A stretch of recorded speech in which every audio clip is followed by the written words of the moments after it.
High, welcome back to my YouTube channel. আমার YouTube চ্যানেলে সবাইকে স্বাগতম জানাই। আজকে আমি অনার্সের বিএসএস অর্থাৎ রাষ্ট্রবিজ্ঞান বিভাগের বাংলাদেশের লোক প্রশাসন যে সাবজেক্টটি আছে সেই সাবজেক্টটির খ+গ বিভাগের চূড়ান্ত সাজেশানের ভিডিও নিয়ে আসছি। আশা করি এই প্রশ্ন থেকে তোমাদের অনেকটা কমন আসবে, কারণ আমি এ যাবৎ যত প্রকার অনার্সের সাজেশান দিয়েছি তোমরা খেয়াল করলে দেখতে পারবে অনেক প্রশ্ন এই সাজেশানের ভিতর থেকে কমন এসছে।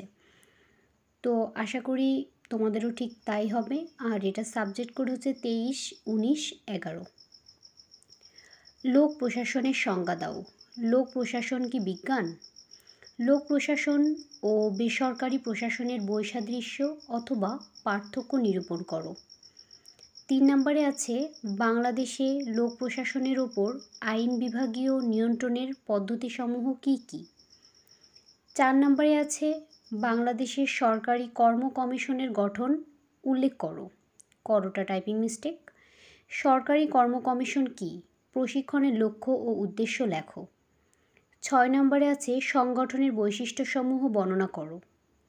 সিদ্ধান্ত গ্রহণ বলতে কী বোঝো? পদ সোপান কী? সম্মোহনী নেতৃত্ব কী? সমন্বয় সাধন বলতে কী বোঝো? নেতৃত্বের গুণাবলী লেখো। সচিবালয় ও সংশ্লিষ্ট দপ্তরের মধ্যে সম্পর্ক লেখো। বাংলাদেশ সচিবালয়ের পদবিন্যাস আলোচনা করো। মন্ত্রী ও সচিবের সম্পর্কেও লেখো। প্রশাসনিক ট্রাইব্যুনাল কী? 15 নম্বরে আছে স্থানীয় সরকার কী? স্থানীয় স্বায়ত্তশাসন বলতে কী বোঝো? 16 নম্বরে আছে উপজেলা পরিষদের গঠন কাঠামো কীরূপ আলোচনা করো। 17 নম্বরে আছে প্রশাসনিক স্বচ্ছতা বলতে কী বোঝো? 18 নম্বরে আছে আমলাতন্ত্রের সংজ্ঞা দাও এবং এর বৈশিষ্ট্য লেখো। লাল ফিতার দৌরাত্ম্য কী? 20 নম্বরে আছে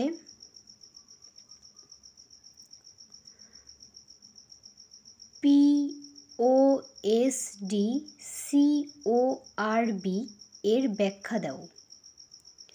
21 নম্বরে আছে লোক প্রশাসন কী?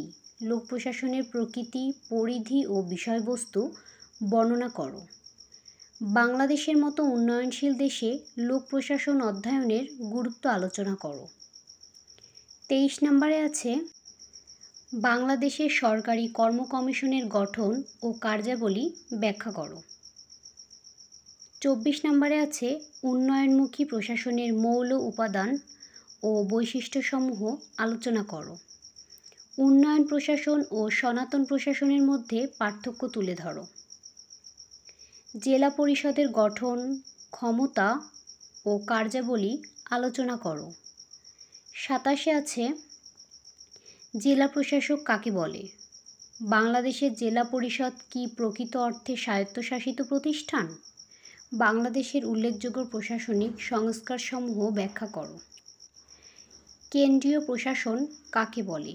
প্রশাসনিক জবাবদিহিতা কাকে বলে?